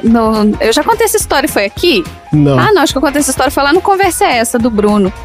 Que é a fazenda da minha tia, numa cidadezinha que chama Caquende. É uma cidadezinha pequenininha, que só tem uma represa, uma igreja, um bar e umas casinhas. Não, Marina, isso é outra, porque tem uma que chama Caconde também, não tem? Não, é Caquende. Tem uma cidade chamada Caconde. Não, isso é Caquende. Tinha, todo dia que tinha a missa de noite, né, a galera ia pra missa, então elas atravessavam a balsa, passavam na frente da fazenda da fazenda da minha tia, da entrada da fazenda, aí seguiam mais um pouquinho e chegavam na igreja. Só que entre a fazenda da minha tia e a igreja tinha um cemitério. Aí o meu primo presepeiro colocou eu e a minha outra prima, e a gente era criança. Esse meu primo já era um adolescente, a gente era criança. Era um adolescente. Ele botou a gente com os lençol na cabeça e segurando uma lanterna. E botou a gente pra correr no cemitério, brincar de pega-pega. Só que foi bem na hora da galera que tava saindo da missa pra ir pegar a balsa pra ir embora. E nós duas morrendo de rir, gritando de um lado pro outro, brincando de pega-pega lá. Gente, foi barata voa. Que quando a gente acendeu a lanterna e começou a correr, que a povo gritava e corria todo mundo na direita. Eu achei que eles fossem nadar pra pegar a balsa. Porque a balsa, ela vai e volta, né? Você tem que esperar a balsa chegar. Essa é a única lembrança que eu tenho. Esse meu primo, ele apanhou feio de um dia seguinte. A gente, coitada, a gente era criança. Nossa, gente, não façam isso. Não façam isso. Faz sim, é bom. É isso, meu tema. Maravilhoso, excelente. Oxi, eu fiquei sabendo que você quer fazer uma denúncia. É, exato, isso que eu ia falar. Denúncia! O Halloween hoje está praticamente impregnado na cultura brasileira, né? Você vê escolinhas de crianças fazendo festa de Halloween, você tem festas temáticas aí pro pessoal adulto.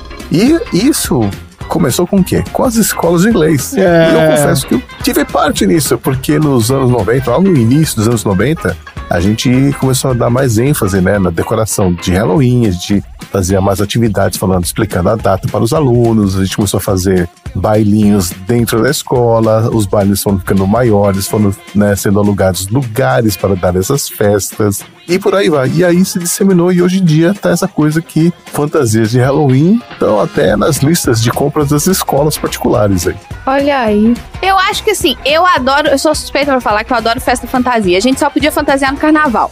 E aí agora eles arrumaram outra data pra gente usar fantasia também, perfeito, que é no final do ano. Então assim, tem duas datas que são mais ou menos distantes uma da outra, né? Que 2 motivos pra gente usar fantasia. Eu adoro festa fantasia. Então, mas eu ia perguntar, tem alguma coisa aí que fala de onde vem a tradição de se fantasiar? Que até onde a gente viu aí, não falou nada, né? Mas desde o festival pagão lá, o Celtula do Samhain, eles já usavam, né? Algumas fantasias. Eles usavam peles de animais, cabeças de animais e tal. Ah, tá. Então a tradição de fantasiar. Eu não sei exatamente se era pra se disfarçar, se era pra fazer um ritual, coisa parecida, mas já tinha essa coisa de se cobrir, assim. E chegou pra gente hoje, né? Fica aí batendo... criançada pedindo doce e a gente entregando um saco de... E André, pra você que era um adolescente punk, rock, os adolescentes punks, eles adoravam o Halloween pra pegar os trotes. Eles nem pediam os tricks, né? Que você pede doce ou travessura, né? E se a pessoa não dá o doce, eles fazem a travessura na casa, que normalmente era jogar papel higiênico molhado na janela. Era as que as crianças faziam. Mas os jovens punks, de acordo com essa reportagem que eu tô vendo aqui, eles já iam pro trick sem perguntar se tinha o treat. A criança queria... Eles queriam o caos. Né? Vandalizar. De acordo com... Falava aqui que eles se empolgavam além da conta e a brincadeira se descambava para o vandalismo. Oh, meu Deus do céu. Muito rápido. Muito rápido, de 0 a 100. As pegadinhas clássicas aí. Do cocô no saquinho de papel. Vocês conhecem? Meu Deus, Chico, que é isso? Você fazia isso? Não, eu fazia. Eu tenho vários que eu fiz já, mas envolvendo cocô e saquinho de papel, não. Isso é americano. O que eles fazem? Eles colocam cocô dentro de um saquinho de papel, eles fecham a ponta, colocam na porta da casa da pessoa que eles vão enganar e eles botam fogo na parte de cima do saquinho. Tocam a campainha e saem correndo. Quando o cara abre a porta e vê aquele saco pegando fogo, o que ele faz? Ele pisa no saquinho. E aí fica aquela coisa. Nossa, que maravilha. Tá ótimo, gente. Maravilha aí. Olha quantas histórias bonitas de Halloween. Bora então pro próximo assunto aleatório.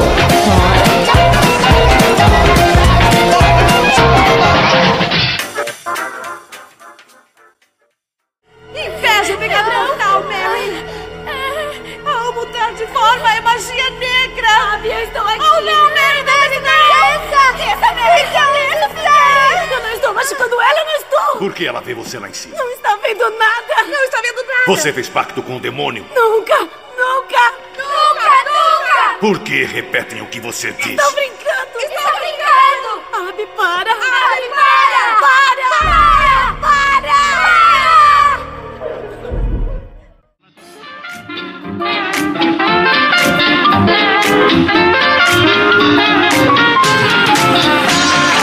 Vamos lá então, Chico, pra encerrar aqui o nosso maravilhoso episódio. Os assuntos estão up.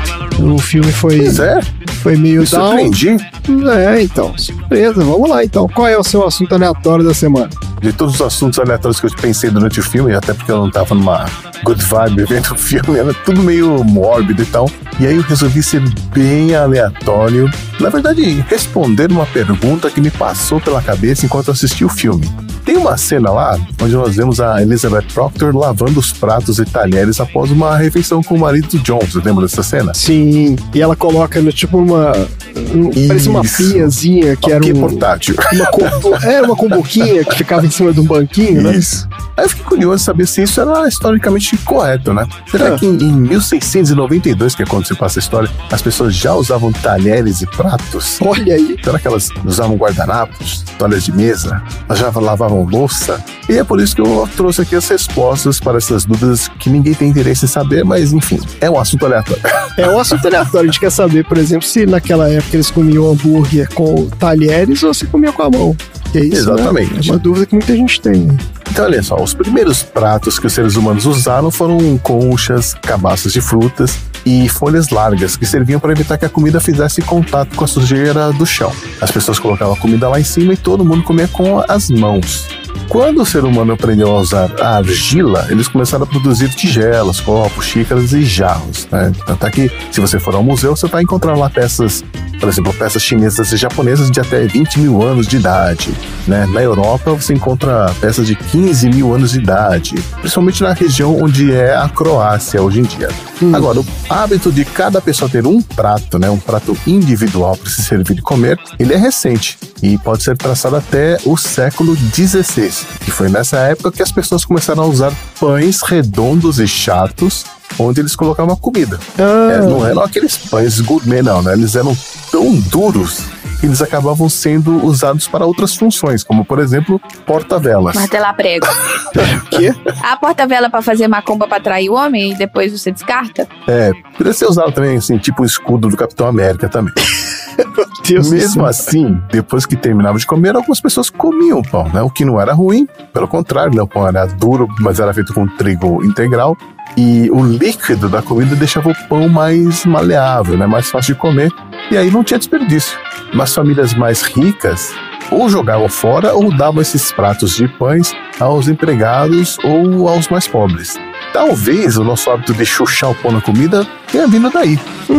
Aí, com o tempo, os pães foram sendo substituídos por tábuas de madeira ou chapas de metal. Mas elas eram retas, sem curvatura, né? Como se fossem tábuas de corte mesmo. E elas ainda não eram chamadas de pratos, e sim de tranchier, do verbo cortar em francês. Com o tempo, esses tranchês começaram a aparecer com uma curvatura no meio, né, para evitar que a comida escorresse ou os líquidos caíssem na mesa. E foi assim que surgiram os pratos que nós conhecemos. Mas, no filme, nós vemos a Elizabeth lavando os pratos após a refeição, né? Lógico, os mais pobres não tinham esse costume, até porque não havia água encanada e pouco se conhecia sobre os hábitos de higiene, então os pratos ficavam ali meio sujos entre as refeições, o que levava ao surgimento de bactérias e fungos, e com isso as pessoas ficavam doentes. Mas com o passar do tempo, as pessoas começaram a produzir pratos feitos com uma liga de metais, chamada peltre, que é uma mistura de estanho, cobre, chumbo e outros metais. O problema é que o chumbo contaminava a comida. Nossa Senhora! As comidas mais ácidas, né, como o tomate, por exemplo. E aí as pessoas acabavam sendo envenenadas. Meu Deus do céu. Por conta disso, durante muito tempo, o tomate foi considerado um alimento venenoso. Olha só, é daí que vem essa história. Eu já ouvi isso, viu? O tomate faz mal. É a reação com o chumbo, né? A reação, na verdade, com os metais ali do prato, né? O prato continuou evoluindo até chegarmos ao vidro e à porcelana, que são os materiais mais comuns hoje em dia, além do plástico, pior dos materiais. E o Duralex também. Também. E quanto aos talheres? No filme nós vemos algumas colheres e facas, mas não vemos garfos na mesa. Bom, não se sabe ao certo quando ou quem inventou o garfo. O que se sabe é que os gregos antigos já usavam garfos, e eles também são mencionados no livro de Samuel na Bíblia. E os garfos antigos, eles não tinham curvatura, então não eram exatamente garfos, né? Eram 3 dentes retos e só serviam para segurar alimentos que seriam cortados. Na hora de comer, as pessoas usavam as mãos e colheres mesmo. O garfo chegou na Europa no século X e se popularizou na Itália no século XI. Os italianos costumavam até ter os seus próprios talheres, que eles guardavam em uma caixinha chamada cadena, que era própria para isso. Então, quando rolava o jantar ou festa, os convidados levavam suas cadenas. Esse costume também se popularizou na França em seguida, mas, estranhamente, o costume de usar garfos não pegou na Inglaterra. E por que isso aconteceu? Primeiro porque a Igreja Católica da Inglaterra era contra o uso de garfos, vejam só. Mas essa galera é demais. Porque é coisa do capeta, usar garfo. Né? Eles diziam que Deus, em toda a sua sabedoria, nos deu garfos naturais, né? Que são os nossos dedos. Ai, cara. E seria um insulto substituí-los por esses apetrechos de metal. Nossa Senhora, cara. Deus do céu. Outro motivo é que os homens ingleses achavam que usar garfos era coisa de mulher. Então, claro, os garfos só se popularizaram na terra da Betinha no século XVIII. Tomar no cu essa porra. Coisa de mulher. Nessa mesma época, na Alemanha, apareceu o design que nós usamos até hoje, né? São 4 dentes curvados com a base fechada. Então foi aí que nasceu o garfo mesmo. Lá no filme nós também vemos uma toalha de mesa na casa da Elizabeth, né? E do John. Antes do século XVI, a toalha servia não para proteger a mesa, e sim para que as pessoas pudessem limpar as mãos, né, as bocas, até os utensílios da refeição. Olha só. Era um guardanapão comunitário gigante. Assim. É isso mesmo, um guardanapão coletivo. Vamos botar aqui um guardanapo gigante. Aí, durante o século XVII, o uso de guardanapos individuais cresceu, mas eram praticamente toalhas, né, pois tinham cerca de 1 metro por 80 centímetros de tamanho. Aliás, no filme a gente vê um desses. Ele tá enrolado no lado da mesa onde estava sentada a Elizabeth. Nossa, mas aí você já tá pedindo um nível de prestar atenção no filme que não... Pois é. Mas eu não tinha nada melhor pra fazer, eu fiquei prestando atenção na cena. Você ficou prestando atenção no cenário do filme. Você fala merda e ficou olhando no cenário. Pra finalizar, a Elizabeth também lava os pratos após a refeição, né? Usando uma bacia quadrada e água quente que ela coloca com a ajuda de um balde. Isso, essa Quando será que as pessoas começaram a lavar louça? Vocês têm ideia? Eu te pergunto. Lavar louça, eu imagino que tenha sido também, né? Quando começaram a ter louça, porque... Não, foi quando começaram a ter água corrente, não de lavar assim na pia. Ou quando começaram a ficar doentes. Não, lava no Até hoje, gente, você não viu que quando teve aquele surto de H1N1, que a galera começou a realmente lavar a mão e desinfetar a mão, a queda da quantidade de internações por causa de infecção alimentar e diarreia foi absurda. Tipo, caiu quase 80% das internações por causa disso. Mas isso é notório que a maior parte das doenças que tem relacionada, né, intestino, estômago e tudo mais, é por isso, né? Sujeira. Sim. Mas quando foi, Chico? Então, para lavar a louça você precisa de sabão, detergente, né? O sabão em barra já existia na Síria desde o século VIII, mas só foi introduzido na Europa durante as cruzadas e na colônia de Jamestown, que foi o primeiro assentamento inglês na América, que existiu lá entre 1616 e 1699, já haviam profissionais dedicados a produzir sabão. Só que não era um sabão em barra, era um sabão em gosma, vamos dizer assim. Sabão em gosma? Eles só levavam soda cáustica, que eles conseguiam obter misturando cinzas com água, e algum tipo de óleo, geralmente de banho, né? Geralmente de origem animal. Para fazer o sabão em barra, você precisa adicionar sal, para endurecer, né? E sal era um artigo caro. Beijo, sal! Geralmente o sabão pastoso, vamos dizer assim, era guardado em barris e era usado em conjunto com pedaços de tecido ou qualquer outro material que pudesse proteger a mão enquanto os pratos eram esfregados, né? Podiam usar palha, pelo de cavalo e etc. Esse negócio do óleo que você falou aí, eu acho que usava gordura de animal mesmo, né? Não tinha negócio de usar. Banho de porco, provavelmente, banho de porco, né? Exato.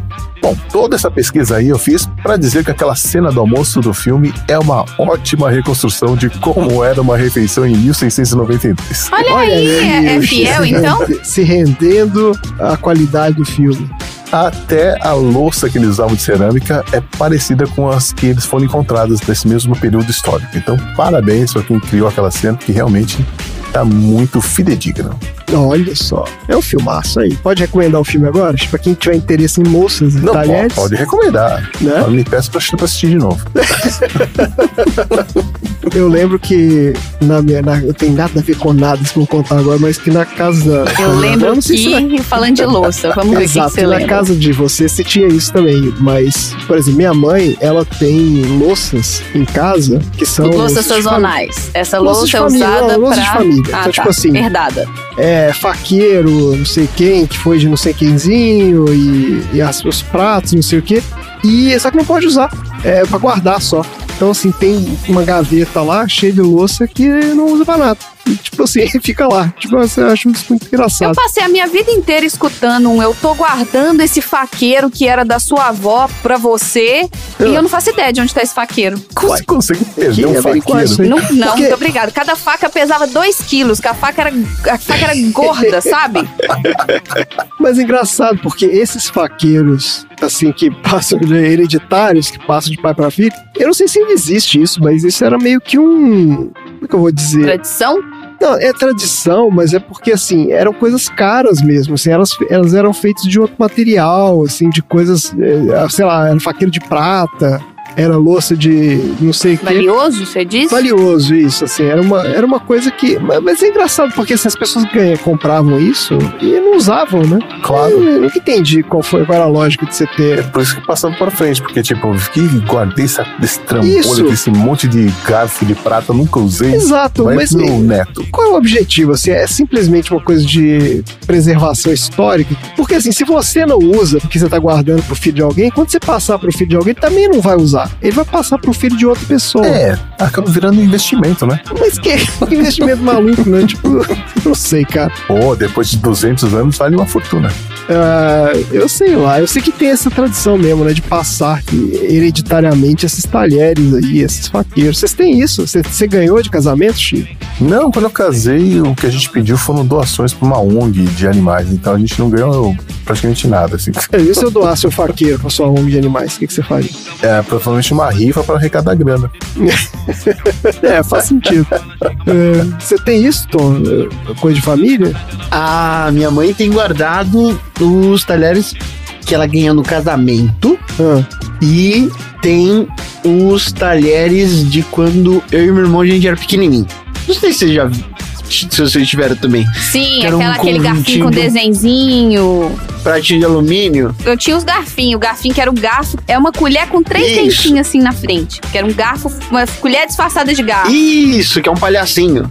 Olha só. Então acaba que vira uma memorabilia, né?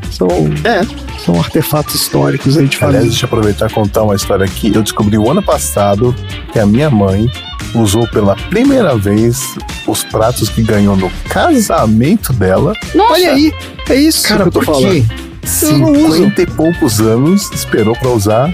Meu pai morreu sem ver esses negócios sendo usados. Caramba.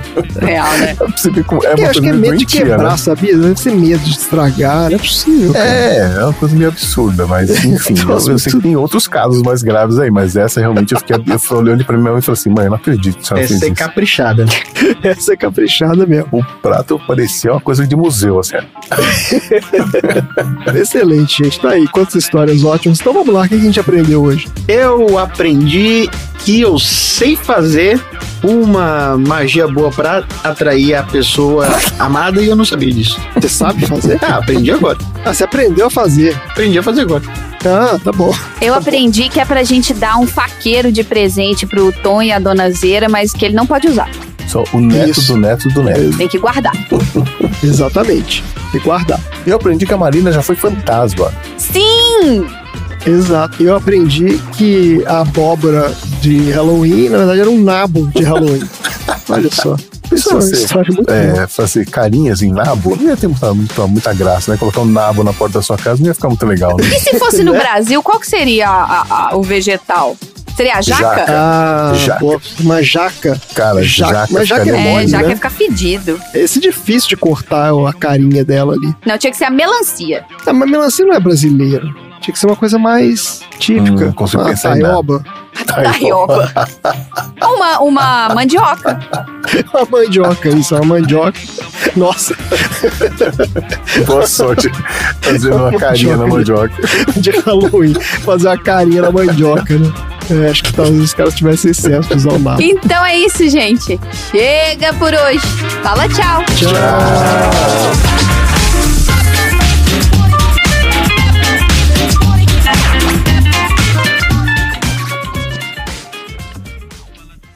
Fim da...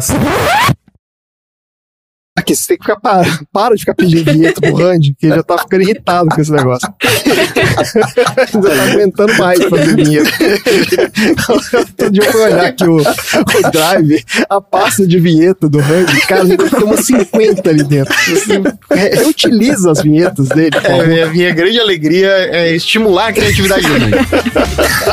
É isso aí.